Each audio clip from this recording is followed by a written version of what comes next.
Okay guys, when I say that you need a dash kit, like some of you have been asking me how to install some of the stereos, this is it. It's called a radio installation dash kit.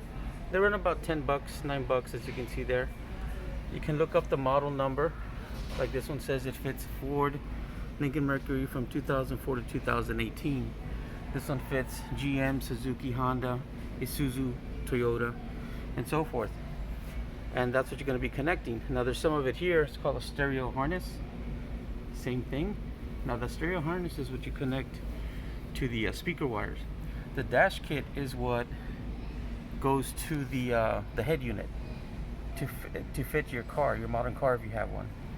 So stereo wiring harness, so that you don't mess up your wiring and keep it clean. This is it right here. Okay. And they have pretty much everything you need here too. An amp kit if you need it. They have fuses and fuse blocks. Even a battery terminal. There's a fuse holder. Just about everything you need here. They have shrink wrap too. If you look, it's right here. This is shrink wrap. Oh, I'm sorry, heat shrink tubing is the correct term. Okay? So if you have any questions, let me know. Please follow and like and subscribe. I'll help you out as much as I can. This Walmart doesn't have a lot of stuff.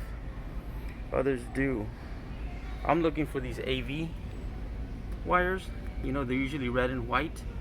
But this is a whole amp kit for $24 and I don't want that. I just want the wire itself. They do have speaker wires and such. Ah, there it is, RCA jacks. They do have them. That's what I need right there. Found it myself. All right. Any questions, let me know.